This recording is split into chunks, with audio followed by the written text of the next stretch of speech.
Rolls Royce आज पूरे दुनिया की सबसे लग्जूरियस ब्रांड है, जिसे आज हर एक अमीर इंसान खरीदने के सपने देखता है। और मेरे अमीर इंसान कहने का मतलब सिर्फ पैसों से नहीं है, बल्कि हर उस इंसान से है जिसके पास आज तो पैसे नहीं है, लेकिन एक दिन जरूर होगा, ऐसा सोचता है वो। ऐसा मैं इसलिए कह रहा हूँ क्योंकि इस लग्जूरियस रॉल्स रॉयस की शुरुआत भी एक ऐसे लड़के ने की जिसका खुद का बचपन गरीबी और चाइल्ड लेबर करते हुए बीता था। लेकिन कैसे इस गरीब लड़के ने आज $7 बिलियन की कंपनी, एक ब्रांड बनाया, क्या क्या मुश्किलें आई, इन सब को आज हम पूरे डिटेल में समझेंगे।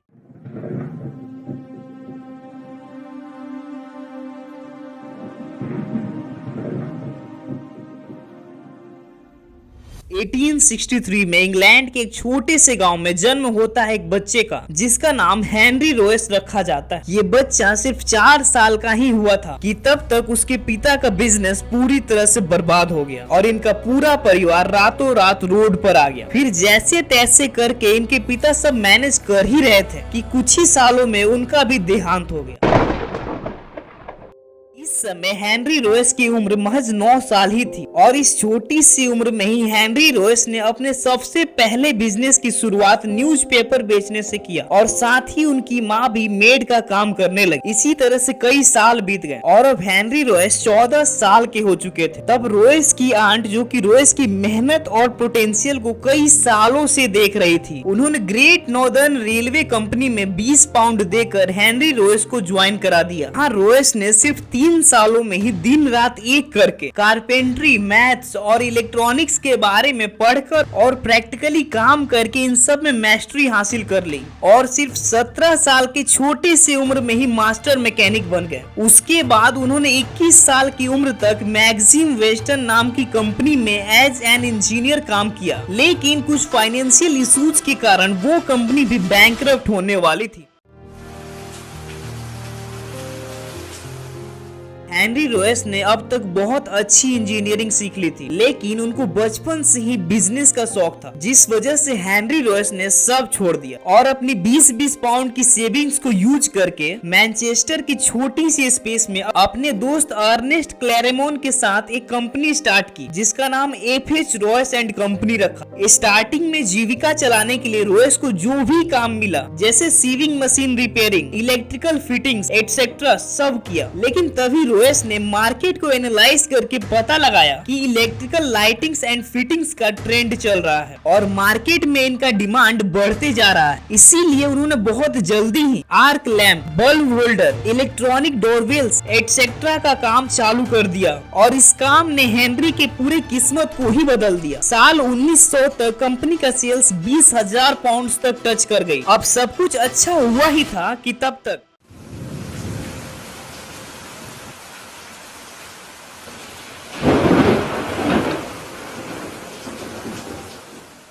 हर बिजनेस में कोई ना कोई कंपटीटर तो होता ही है। बिल्कुल उसी तरह 1901 में जर्मन एंड अमेरिकन कंपनीज ने ब्रिटिश इलेक्ट्रॉनिक्स मार्केट में एंट्री ले ली, जिसके कारण कंपटीशन अचानक से बढ़ गया और इलेक्ट्रॉनिक आइटम्स के प्राइसेस में भारी गिरावट आने लगी। रॉयस के लाख कोशिशों के बावजूद उनका बिजनेस क्रैश होने लगा कि रॉयस एक गरीब परिवार से निकलकर अपने पूरे जीवन की खून पसीने की मेहनत को लगाकर इस मुकाम पर पहुंचे थे, लेकिन ना चाहते हुए भी बिजनेस को बर्बाद होते देख रॉयस की तबीयत अचानक से बिगड़ने लगी और उन्हें हॉस्पिटल में एडमिट होना पड़ा। वहाँ डॉक्टर ने रॉयस को फ्रेश एयर में रहने और एक कार खरीदने की सलाह दी ताकि उन्हें थोड़ा आराम मिल सके, क्योंकि अक्सर रॉयस काम में इतने ज्यादा खो जाते थे कि खाना खाने और सोने तक को भूल जाते थे। इसीलिए रॉयस ने एक वैकेशन लेकर खुद को ठीक किया और डेका व्हील नामक एक कार खरीद ली। लेकिन कार में ओवरहीटिंग, टैक्स का ना लगना, बहुत ज्यादा नॉइज प्रोड्यूस करने जैसी बहुत सारी प्रॉब्लम्स थी। वहीं रॉयस को बचपन से ही हर एक चीज परफेक्ट ही चाहिए होती थी, जबकि ये कार उनके लिए बिल्कुल भी परफेक्ट नहीं थी। इसीलिए रॉयस ने कार में मॉडिफिकेशन करना शुरू किया। चूंकि रॉयस पहले से ही एक मास्टर मैकेनिक थे, इसीलिए उन्होंने थोड़ा थोड़ा करते करते ही कार को पूरी तरह से बदल डाला, जिसके कारण अब वो कार बिल्कुल परफेक्ट हो गई। अब उसमें से ज्यादा आवाज भी नहीं आती थी, ब्रेक्स एकदम परफेक्ट काम करने लगे और लुक्स भी बहुत ज्यादा इम्प्रूव हो चुका था। ये सब देखते ही रॉयस को कॉन्फिडेंस आया कि वो अपनी खुद की कार्स भी बना सकते हैं और साथ ही साथ कार्स का बिजनेस भी कर सकते हैं।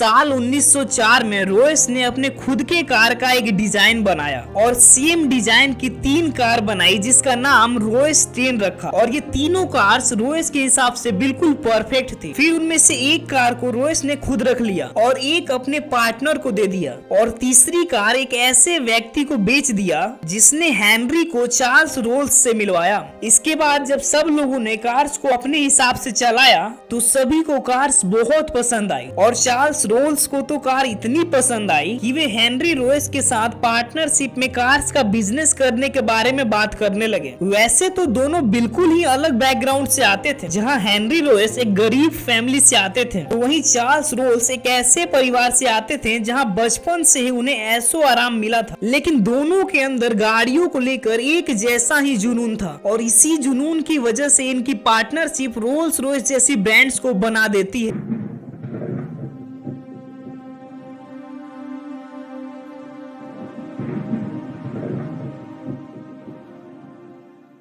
उसी साल 1904 में ही Charles Rolls and Henry Royce ने रोल्स रॉयस की नींव रखी। गरीबी के कारण हेनरी रोयस को सक्सेस मिलने में थोड़ा टाइम लगा, जबकि चार्ल्स रोल्स पहले से ही अमीर घर में पैदा हुए थे। इसीलिए जब दोनों मिले तो हेनरी रोयस का उम्र 41 साल था, वहीं चार्ल्स सिर्फ 27 साल के थे। लेकिन दोनों के पार्टनरशिप ने खूब रंग लाई क्योंकि हेनरी के पास कई सालों का इलेक्ट्रॉनिक्स एंड मैकेनिकल ऑब्जेक्ट्स बनाने में अच्छा एक्सपीरियंस, साथ ही रोल्स एक सक्सेसफुल बिजनेसमैन थे जो मार्केटिंग और सेल्स को बहुत अच्छी तरह से समझते थे क्योंकि उनके पास पहले से ही एक कार की शोरूम थी जिसमें वो फ्रांस से कार्स को मंगाकर बेचा करते थे। दोनों के पास अलग अलग फील्ड में एक्सपर्टीज थी, इसलिए दोनों ने अपने अपने फील्ड्स में पूरा पोटेंशियल लगाया। जैसे हेनरी को कार बनाने का एक्सपीरियंस था इसलिए उसने एक कार बनाया और उसका नाम रोल्स रॉयस सिल्वर घोस्ट रखा, जिस कार को बनाने में सिर्फ सिल्वर और एल्यूमिनियम जैसी मेटल्स का यूज किया गया जो कार चलने में बिल्कुल शांत और कंफर्टेबल थी। अब हेनरी ने तो कार बना दी, उसके बाद चार्ल्स ने उस कार के मार्केटिंग के लिए उसे ट्रैक पर उतारा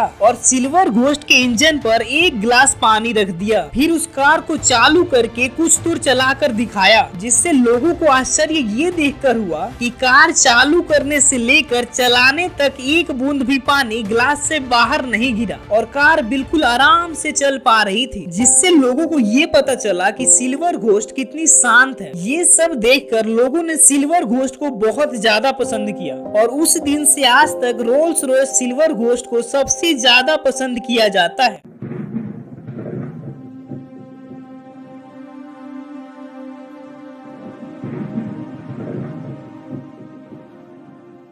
ऑटोमोबाइल के फील्ड में सफलता मिलने के बाद चार्ल्स ने हेनरी को हवाई जहाज के इंजन्स बनाने के बारे में सोचने को बोला, जिसको सुनते ही हेनरी रोयस ने साफ मना कर दिया और ये सब होते ही चार्ल्स ने इस कंपनी को इस्तीफा दे दिया और कहा कि वो ड्राइविंग से ज्यादा उड़ना पसंद करते हैं। इसके बाद चार्ल्स ने हवाई जहाज के इंजन्स पर काफी काम किया और उन्हें सक्सेस भी मिली। पर 1910 में एयर शो के दौरान चार्ल्स जब लैंड कर रहे थे तो अचानक से उनकी विमान क्रैश हो गई और उसमें चार्ल्स की मृत्यु हो गई। वे सिर्फ 32 साल की उम्र में विमान से मरने वाले पहले व्यक्ति थे।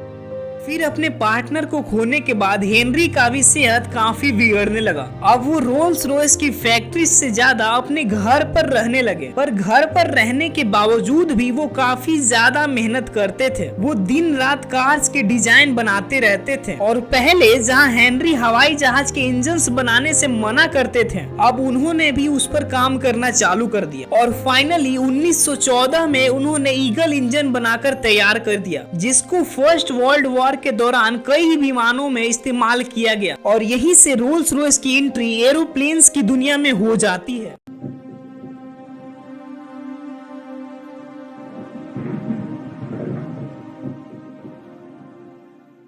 1921 तक रोल्स रॉयस की डिमांड इतनी ज्यादा बढ़ गई कि पिछले सालों का रिकॉर्ड टूट गया। इसलिए उन्होंने स्प्रिंगफील्ड मैसाचुसेट्स में एक नई अमेरिकन रोल्स रॉयस फैक्ट्री खोली। और सिर्फ 10 सालों के अंदर उन्होंने उस फैक्ट्री से 2944 कार्स बनाई। और अगर आपको ये कम लगता है तो आपको ये जानकर हैरानी होगी कि आज भी रोल्स रॉयस के कार्स को हाथों से बनाया जाता है। इसके एक कार को बनाने में 6 महीने का समय लगता है। और तो और आज रोल्स रॉयस ने एक नई कार लॉन्च की है जिसका नाम है रोल्स रॉयस नॉय ड्रॉपटेल, जिसे बनाने में रोल्स रॉयस को 1 से 2 साल तक का समय लगता है और इस कार का कीमत 250 करोड़ है। 1930 में हेनरी रॉयस को order of the British Empire से सम्मानित भी किया गया था। इसके ठीक 3 साल बाद 70 साल की उम्र में हेनरी रॉयस की मृत्यु हो जाती है। लेकिन हेनरी रॉयस चाहे कितने भी बीमार थे, लेकिन उन्होंने कभी भी काम करना नहीं छोड़ा। उन्होंने अपने मृत्यु से एक रात पहले एक पेपर पर एडजस्टेबल शॉक एब्जॉर्बर कार का स्केच बनाया और अपनी नर्स को बोला कि वो इसे फैक्ट्री के वर्कर्स को दे दे। लेकिन स्केच पहुंचने से पहले ही उनकी मृत्यु हो गई।